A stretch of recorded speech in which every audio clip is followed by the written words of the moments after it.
महाराज ने कलयुग से कहा कि मेरा राज्य छोड़ करके चले जाओ। कलयुग बोला आप स्थान दे दो, मैं वहीं जाऊंगा। तो बंधुओं, ये 5 स्थान कलयुग के पास हैं। राजा परीक्षित ने कलयुग को 5 स्थान दिए। कौन कौन से? द्यूतम पानम स्त्रियः सूना यत्ता धर्मश्चतुर्विधः पुनश्च याचमानाय जातरूपम दात प्रभु। कलयुग को 5 स्थान दिए हैं। कौन कौन से? पहला स्थान जुआ। जुए में कलयुग का निवास होता है।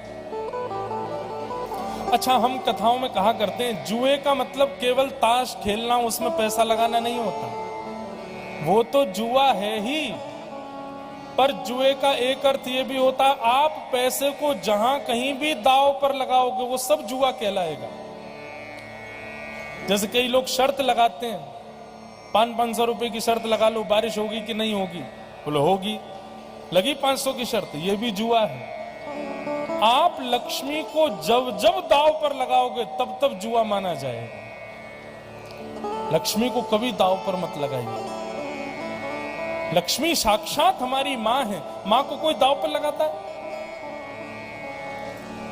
लक्ष्मी नारायण की पत्नी है,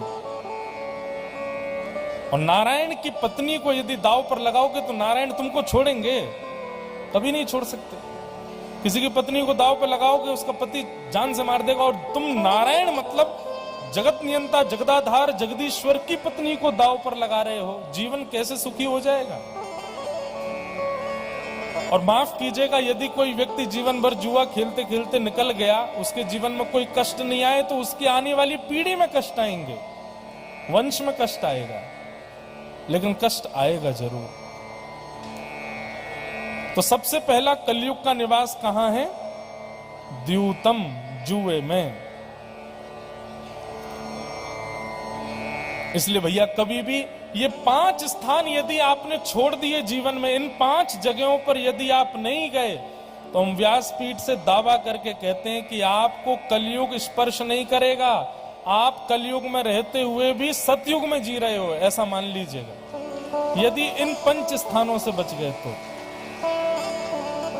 और एक बात कहें, ये 5 जगहों के नाम सुन लीजिए, ऐसा हो ही नहीं सकता कि इन 5 में से एक स्थान में आपका प्रवेश ना हुआ हो, निश्चित हुआ होगा। सबसे पहला द्यूतम यानी कि जुआ। दूसरा कलयुग का निवास स्थान है पानम, मदिरा पान। मद्यपान, तंबाकू सेवन, सिगरेट सेवन, बीड़ी पीना, मांस भक्षण करना, तामसी पदार्थों का सेवन करना। गीता में भगवान कहते हैं, लोग पूछते हैं महाराज जी प्याज लहसुन खाने में क्या दोष है? प्याज लहसुन खाने से पाप लगता है? क्या होता है? प्याज लहसुन खाने से पाप नहीं लगता, लेकिन गीता में भगवान कहते हैं भुंग्यते त्वघम पापात ये पचन्त्यात्म कारणम। जो व्यक्ति मेरा भोग लगाए बिना कुछ पाता है, निश्चित ही वो अपने पूर्व के नष्ट किए हुए पापों को पुनर्जागृत कर लेता है। प्याज लहसुन खाने से पाप नहीं लगता, लेकिन आपके पूर्व में किए गए पुण्यों से जो पाप खत्म हुए थे उन पापों को पुनर्जीवित कर देता है, नवीन पाप नहीं लगेगा। और आप कहेंगे ऐसा क्यों महाराज जी? उसी पृथ्वी में आलू होता है, उसी में प्याज होती है, फिर इतना दोष क्यों? दोष प्याज में नहीं है, दोष भगवान का भोग नहीं लगता है उसका, इसलिए दोष है। और भोग क्यों नहीं लगता? क्योंकि उसमें दुर्गंध होती है, वो दूषित है, ठाकुर जी को भोग लगती नहीं। और ठाकुर जी का भोग लगे नहीं हो हम पाएंगे तो निश्चित है कि हमारे पाप पुनर्जागृत होंगे, इसलिए प्याज खाने को मना कहा गया। अब मान लीजिए आपने हर की पौड़ी में स्नान किया, गंगा जी में स्नान किया, खूब कथाएं सुनी, यज्ञ किए, आपके सारे पाप धीरे धीरे कम हो गए, लेकिन फिर आपने वो वस्तु पाना प्रारंभ कर दिया जो ठाकुर जी को भोग नहीं लगती है, तो निश्चित है कि आपके पाप जो नष्ट हुए हैं वो पुनर्जागृत हो जाएंगे। इसलिए वैष्णव को चाहिए कि समस्त वो वस्तुएं स्वीकार करे जो ठाकुर जी को भोग लग सकती है, उसी का ही सेवन। महाराज जी दरबार लगाते हैं तो सुना है महाराज जी कहते हैं नियम का पालन करना पड़ेगा, तभी आपका वो जो भी है वो काम बनेगा। प्याज लहसुन खाना नहीं है, मांस मदिरा खानी नहीं। क्यों? ठाकुर जी को भोग अर्पण करके जब आप स्वीकार करेंगे तभी आपके दोष निवृत्त होंगे, दोष नष्ट होंगे।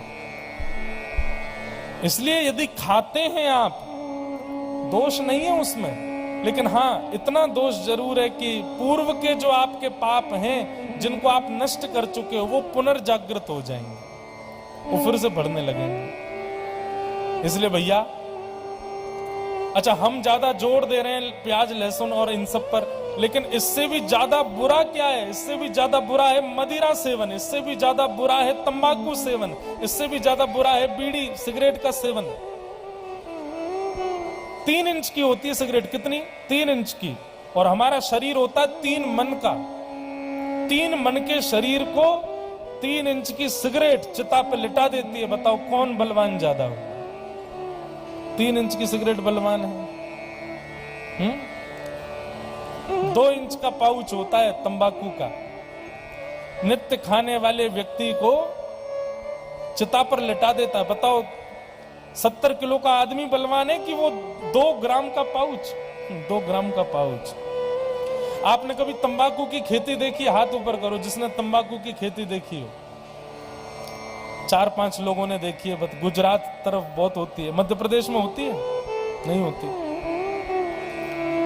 तंबाकू के खेत की एक खासियत होती है, वो बहुत बड़ा सुंदर लगता है, हरा भरा। लेकिन तंबाकू के खेत में अगर आप बाउंड्री नहीं बनाओ तो चलेगा। क्यों? क्योंकि उसको जानवर भी नहीं खाते। बाउंड्री क्यों बनाते हैं खेतों में? ताकि उसमें जानवर नहीं चले जाएं। नील गाय चली जाएगी, गैया चली जाएगी, गधे चले जाते, खा जाते हैं, सब उजाड़ देते हैं। लेकिन तंबाकू की खेती यदि आप करते हो तो आपको आपका पैसा बच जाएगा, आपको दीवार नहीं लगानी। क्यों? क्योंकि उसको गधे भी नहीं खाते। लेकिन जब मानव खाता है तब गधे जीभ निकालते हैं, बोले देख इसको तो हम भी नहीं खाते, तू खाता है। इसलिए भैया एक बार को प्याज लहसुन ना छूट रही हो तो चलेगा, प्रयास करो कि छोड़ो। लेकिन ये जो तामसी पदार्थ है इनको तो अभी छोड़ो, इसी वक्त छोड़ो। आप तंबाकू खाते हैं, 1008 हनुमान चालीसा पढ़ लीजिए, कोई फल नहीं मिलेगा आपको। आप मदिरा पान करते हैं, मंगलवार के दिन हनुमान जी पर चोला चढ़ाते, हनुमान जी नहाते होंगे आपसे छूने के बाद, बोले छी गया मुझको अपवित्र इंसान। इसलिए भैया शुद्धि करनी है तो इन तामसी पदार्थों की करो।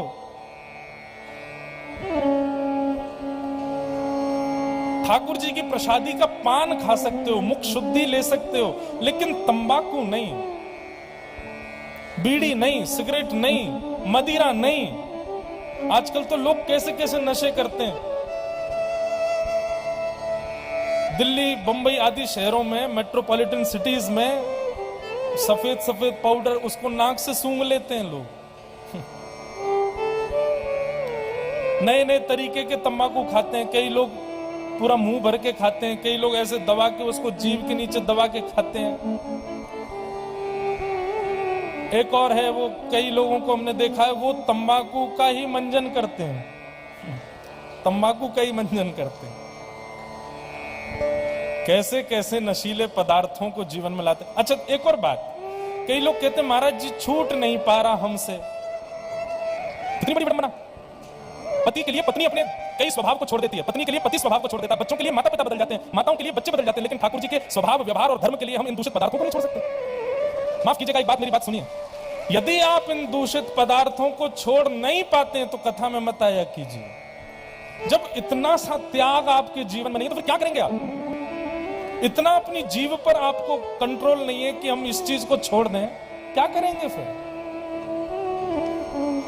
वास्तविकता में बंधुओं, घर छोड़ देना, परिवार छोड़ देना, व्यापार छोड़ देना, ये त्याग नहीं है। अपनी बुरी आदतों को छोड़ देना, ये सबसे बड़ा त्याग है।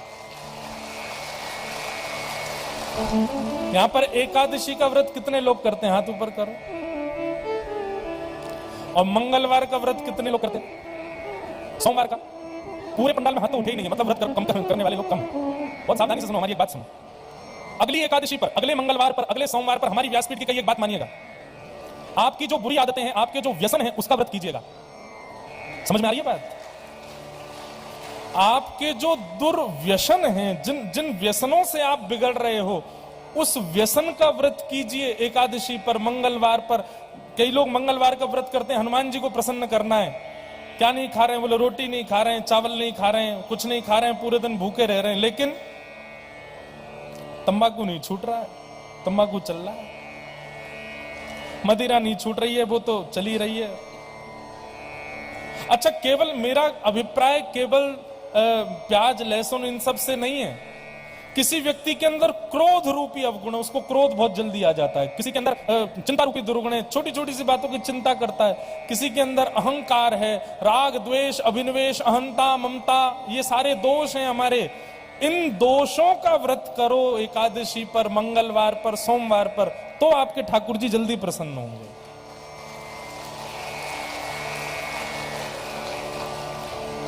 यहीं से ही प्रयास करो कि आपका तंबाकू नहीं छूट रहा, ठीक है, मंगलवार छोड़ के देखो, फिर मंगलवार से सोमवार मंगलवार छोड़ के देखो, फिर सोमवार मंगलवार बुधवार 4 दिन खाऊंगा, 3 दिन नहीं खाऊंगा, फिर 4 दिन नहीं खाऊंगा, 3 दिन खाऊंगा, तो 5 दिन, अरे 5 तक पहुंचते पहुंचते तो हो जाएगा, फेंक आओगे नाली में, खाना ही नहीं है, छूट गया हमसे। और सही मानिएगा, जिस दिन आपने अपने दुर्व्यसन का त्याग कर दिया, समझ जाना कि अब हनुमान जी आपको मिल जाएंगे। अब मिलने में देरी नहीं होगी। जब तक आप अपने दूषित व्यसनों को अपने हृदय से लगा करके रखोगे, ठाकुर जी आपसे दूर ही रहेंगे, आपसे दूरी बना करके रखेंगे। जिस दिन आपने अपने दुर्व्यसन का, दुर्व्यवहार का, दुर्बुद्धि का, दूषित चिंतन का त्याग कर दिया, उसी दिन ठाकुर जी आपसे मिलने के लिए मन बना लेंगे। इसलिए भैया इस पर विचार करना थोड़ा सा। और एक बात बताएं, व्रत में लोग अन्न का त्याग कर देते हैं, अन्न नहीं खाते। अगले मंगलवार, अगले एकादशी, अगले सोमवार या जिस दिन भी आप व्रत करते हो, हमारी कई एक बात और मानो, इसका व्रत करो, इसको नहीं चलाएंगे हम। आपने यदि एक मंगलवार, जैसे कई लोग नियम लेते हैं ना, कितने 11 मंगलवार, इतने सोमवार, इतने सोमवारों का व्रत ले लो, हम इसको छुएंगे भी नहीं। आप निश्चित मानिएगा, अन्न छोड़ना आसान है, इसको छोड़ना मुश्किल है। अन्न तो कोई भी छोड़ देता है, रोटी सब्जी दाल चावल तो कोई भी छोड़ देता है, इसको छोड़ के दिखाओ तो माना जाएगा कि हाँ तुमने व्रत किया। कभी कभी ऐसा लगता है सतयुग, त्रेता, द्वापर, कलयुग, इनमें बताया गया कि सतयुग में प्राण बसते हमारी हड्डियों में, इसलिए सतयुग में लोग जल्दी नहीं मरते थे, जब तक उनकी हड्डियां नष्ट नहीं होती तब तक नहीं मरते थे। त्रेता में प्राण आ जाते हैं मांस में, जब तक मांस नष्ट ना हो जाए तब तक मृत्यु नहीं होती। द्वापर में प्राण आ जाते हैं त्वचा में, हमारी त्वचा, जब तक त्वचा नष्ट नहीं होती तब तक मृत्यु नहीं होती। और कलयुग में प्राण बाहर आ जाते हैं अन्न में, जब तक अन्न नहीं मिलेगा हमारे प्राण निकल जाते हैं बिना अन्न के। लेकिन घोर कलयुग में प्राण आ जाएंगे इसके अंदर। ये घोर कलयुग में इसी में प्राण रहने वाले हैं लोगों के। जैसे पहले लोग सुपारी देते थे ना, फलाने व्यक्ति को मार दे, मैं तुझको 1 लाख रुपए दूंगा, ये ले गोली मार, या उसमें आने वाले घोर कलयुग में ऐसा होगा, बोले उस व्यक्ति का फोन चुरा ला, क्यों, फोन चोरी होती मर जाएगा वो। सुबह सुबह व्यक्ति उठे और बेड के पास उसका फोन नहीं मिले, आधे प्राण तो तभी निकल जाते उसके, मेरा फोन कहां चला गया, अरे मैं तो मरने वाला हूं। तो भैया, जिन आदतों ने आपको जकड़ा हुआ है, जिन आदतों के बिना आप रह नहीं पाते, जिन आदतों से आप जिनके शिकार हो गए हो, जिनके बंदी हो गए हो, उन आदतों का त्याग करना व्रत माना जाता है। आज से 500 साल पहले लोगों की कोई आदत थी नहीं, एक ही आदत थी, जब कुछ बनाओ खिलाओ, कुछ बनाओ खिलाओ। इसलिए व्रत के रूप में अन्न का त्याग बताया गया, क्योंकि प्राचीन काल में और कुछ था ही नहीं। लोगों के पास करने को भी कुछ और नहीं। आज तो इतने सारे हम लोगों ने अपने मन लगाने के साधन बना लिए हैं, वो नहीं होगा तो मन नहीं लगता। अभी बागेश्वर धाम में अब तो बड़ी व्यवस्था हो गई, अब तो महाराज जी ने, हनुमान जी ने चमन कर दिया बागेश्वर धाम, लेकिन कुछ वर्ष पहले तक इतनी व्यवस्थाएं नहीं थी बागेश्वर धाम में। अब तो बहुत व्यवस्थित हो गया सब कुछ, कमरे बन गए, सब बहुत व्यवस्थाएं महाराज जी ने बढ़िया करवा दी सब। इतनी अब व्यवस्थाएं जब पहले थी तब लोग डरते थे यहाँ रुकने में। नेटवर्क तो आते आज भी नहीं आते हैं, इंटरनेट तो चलता ही नहीं है। कई लोग तो इसलिए खजुराहो में जाकर के रुकते हैं कि वहां पर कम से कम इंटरनेट तो चलेगा, यहाँ नेट नहीं चलता है, बिना नेट के कैसे जिए। मन की तरंग मार लो बस हो गया भजन, अपनी आदत बुरी सुधार लो बस हो गया भजन, मन की तरंग मार लो बस हो गया भजन। जिस दिन आप अपनी बुरी आदतों को सुधार देते हैं उसी दिन ठाकुर जी मन बना लेते हैं कि अब हमको इससे मिलना है। आप व्रत कितने करते हो, नियम कितने करते हो, अनुष्ठान कितने करते हो, कितने क्या क्या कर, इन सबसे कोई फायदा नहीं। आप अपनी दूषित स्थिति को, अपने दूषित व्यवहार को, अपने मन की तरंगों पर कितना वशीकरण करते हो, ठाकुर जी ये देखते हैं। तो जो लोग कहते हैं हमसे प्याज लहसुन छूट नहीं रहा है, हम छोड़ नहीं पा रहे, तो फिर कथा में काय को बैठे हो? जब इतना सा त्याग आपसे नहीं हो रहा। श्रीमद् भागवत में कहते हैं जितम सर्वम जिते रसे, वो सबको जीत लेगा जिसने अपनी रसना को जीत लिया, जिसने अपनी जीव को जीत लिया। और माफ कीजिए, जो अपनी जीव को नहीं जीत पाया वो अपनी किसी इंद्रिय को नहीं जीत पाएगा। इसलिए सबसे पहले अगर वेग लगाना है, कंट्रोल करना है, तो अपनी जीव पर सबसे पहला करो। आप विश्वास मानिएगा, आपके नेत्र भी कंट्रोल्ड हो जाएंगे, आपके कान भी कंट्रोल्ड हो जाएंगे, आपके हाथ पैर समस्त इंद्रियां आपके वश में आ जाएंगी जिस दिन जीव वश में आ गए। और जब तक आपकी जीव वश में नहीं आएगी तब तक सारी इंद्रियां ये समझ लो खुली हुई हैं, कभी भी कहीं भी भागेंगी, आपको लेके जाएंगी, नरकगामी बना देंगी आपको। इसलिए जितम सर्वम जिते रसे, सबका हेडक्वार्टर, सबका मेन जो कंट्रोलर है वो है हमारी जीव। जीव को जीतो।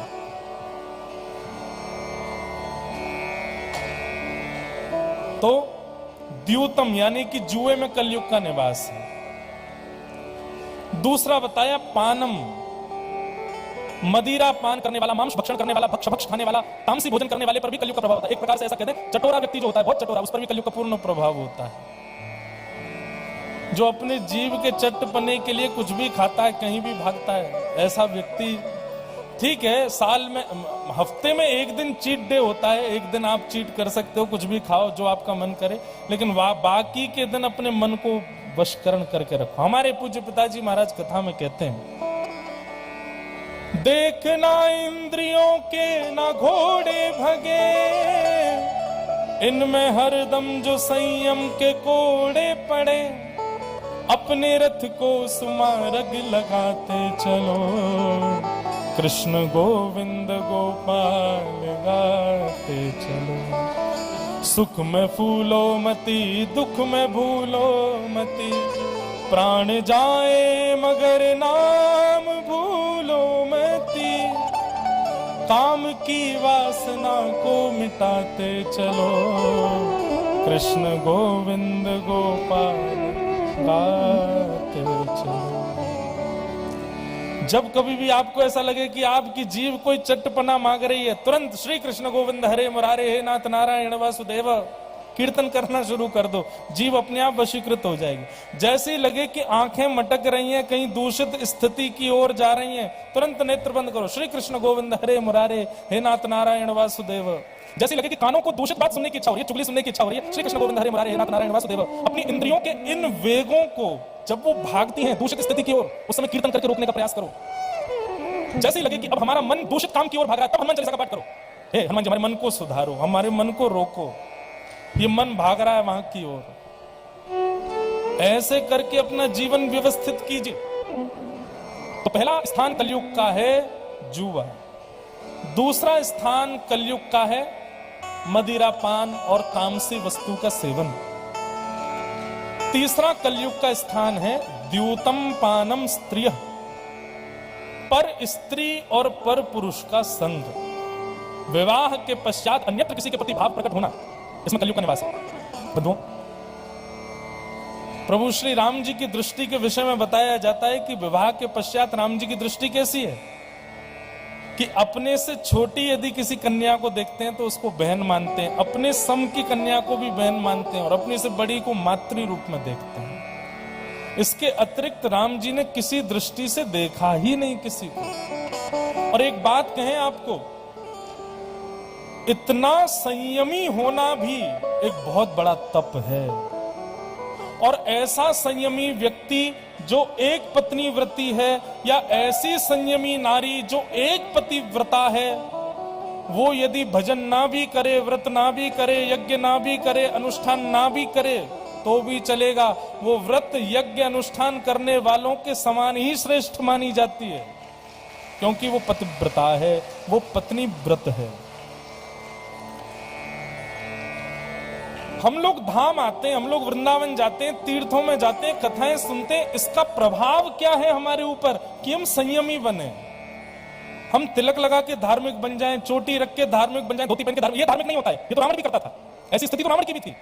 अपने मन पर संयम होना यह बताता है कि आप कितने धार्मिक हो,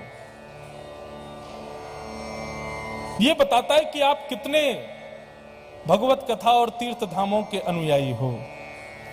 तो पहला कलयुग का स्थान जुआ, दूसरा कलयुग का स्थान मदिरापान और भक्ष सेवन, तीसरा कलयुग का स्थान है पर स्त्री और पर पुरुष संग, चौथा कलयुग का स्थान है कलेश, बिना बात के लड़ना किसी से भी, और किसी बात पर भी लड़ना, ये कलयुग का स्वभाव है। अब आपने कुछ किया और किसी व्यक्ति ने कह दिया, अरे ये तो ऐसे ही बोलते रहते हैं, इनसे होता थोड़ी है कुछ भी। अब आपको लग गई बुरी, अब तुरंत आपने सोचा कि अब इसको मैं बताता हूं, मेरे से ऐसे बोला। बस इसी को ही कलयुग का स्वभाव कहते हैं। कोई तुम्हें बुरा कहे, सुनकर करो क्षमा, आप उसको क्षमा करो।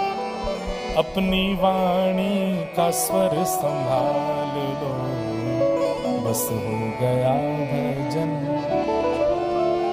कोई आपसे दूषित कुछ बोल दे, आपके बारे में कुछ गलत कह दे, या कोई तीसरा व्यक्ति आके आपसे कह दे वो तुम्हारे बारे में ऐसा ऐसा ऐसा बोल रहा था, और उससे यदि आपके चित्त पर प्रभाव हो रहा है तो निश्चित है कि आपके अंदर कलयुग है, इसीलिए प्रभाव हो रहा है।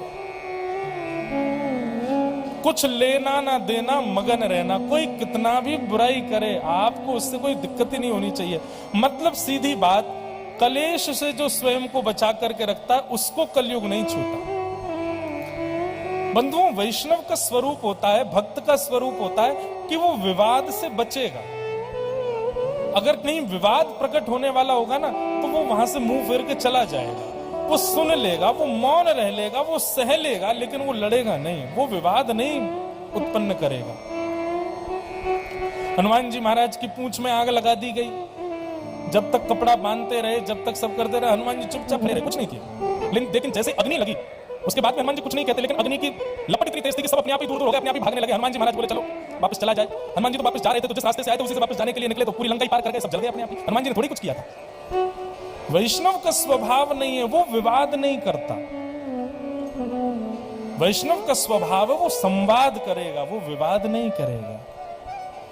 लड़ाई झगड़े मार काट और इस प्रकार के तामसी स्थिति में वैष्णव का कभी स्वभाव नहीं होता, उसका स्वरूप नहीं होता ऐसा, विवाद से बचता। तो कितने हो गए?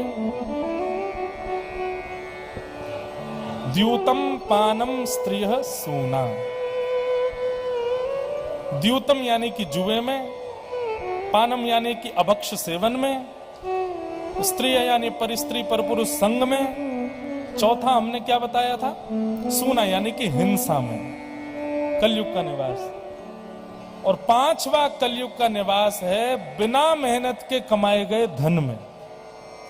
जब आप बिना परिश्रम के धन कमाते हो तो उसमें कलयुग का निवास होता है। मेहनत करके रूखी रोटी खा लीजिएगा, लेकिन बिना परिश्रम के पकवान कभी मत खाइएगा। आप लोगों से एक प्रार्थना करें। वाह, साक्षात हनुमान हैं। जुए में रहेंगे, पानम मदिरा पान में रहो, परिस्त्री गमन में रहो, हिंसा में रहो और बिना मेहनत के कमाए गए धन में रहो। इन 5 स्थानों में कलयुग का निवास होता है। जब बिना मेहनत के व्यक्ति धन कमाता है तो उसमें भी कलयुग आ जाता है और आकर के उसकी स्थिति को बिगाड़ता है। इस प्रकार 5 स्थान दे दिए, 5 स्थान दे करके और कलयुग को छोड़ दिया। राजा परीक्षित ने जाकर के जरासंध का मुकुट अपने शीश पर धारण कर लिया और उसी का प्रभाव हुआ कि कलयुग राजा परीक्षित के मस्तिष्क में प्रवेश कर गया और राजा परीक्षित ने आखेट में वन में जाकर के एक संत का अपमान किया। संत शमीक ऋषि के पुत्र श्रृंगी ने राजा परीक्षित को 7 दिन में मरने का श्राप दिया। 7 दिन में तक्षक सर्प के डंसन से राजा परीक्षित की मृत्यु होगी, ऐसा श्राप लगा। राजा परीक्षित अपने पुत्र को राज्य गद्दी पर बैठा करके वन में चले गए और वन में जाकर के संतों के सानिध्य में रहकर के उन्होंने भगवत भागवती कथा श्री सुखदेव जी महाराज के मुख से सुनी। अब इससे आगे का जो क्रम है वो हम कल सुनाएंगे आपको। कल ठाकुर जी का नंदोत्सव